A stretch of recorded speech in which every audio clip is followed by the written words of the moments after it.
Salut tout le monde, ici Quentin, votre serviteur. Excusez-moi, j'ai un peu avoir cassé, mais j'ai un peu roué en ce moment.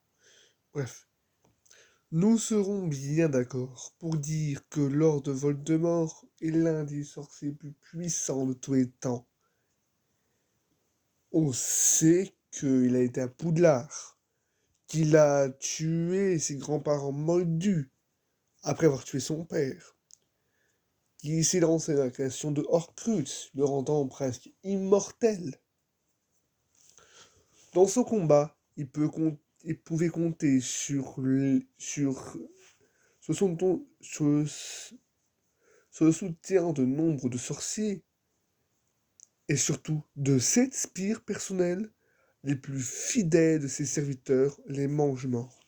Parmi ceux-ci, il y en a 3 que j'ai retenus et qui me semblent importants.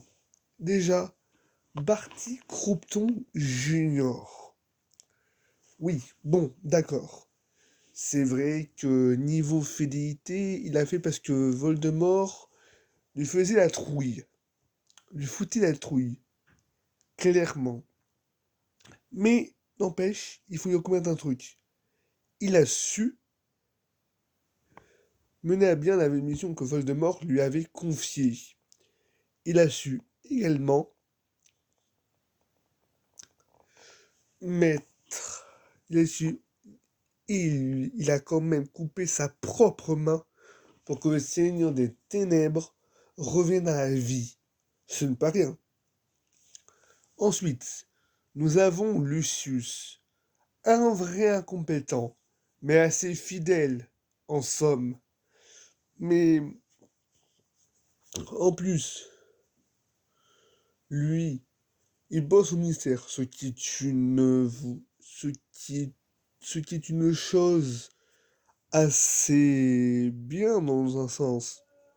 Car ce qui est une chose assez, c'est une position assez avantageuse. Vous imaginez ça? Voldemort a dans ses rangs Lucius Malfoy. Oui, la famille Malfoy est du côté de Voldemort. Du moins du côté du père. Ensuite, la troisième, et la dernière mange-mort, j'ai gagné des premières pour la fin. Celle que je sens, par laquelle je sens que je vais m'attirer votre gourou, Bellatrix Lestrange. Quoi, mais t'es malade?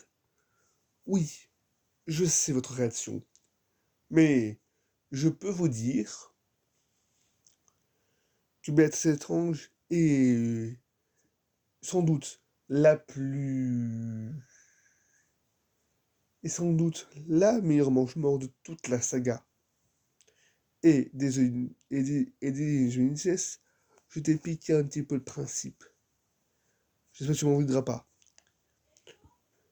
Bellatrix Lestrange. Déjà, niveau fidélité, on peut dire que nous avons fait à du haut niveau, car Bellatrix Lestrange est totalement dévouée à Voldemort. Elle a préféré passer des années à Azkaban au lieu de le trahir. Ensuite, niveau cruauté, n'oublions pas qu'elle a martyrisé les parents de Neville dans du bas, les rendant fous, elle le sait Doloris. Elle a été dans tous les combats. Elle était dans tous les combats de la Seconde Guerre. Et était considérée par Voldemort en personne comme son premier soldat. Elle fut mise à bas fut mise à bas avant la... Elle fut vaincue avant la bataille de Poudlard. Et sa mort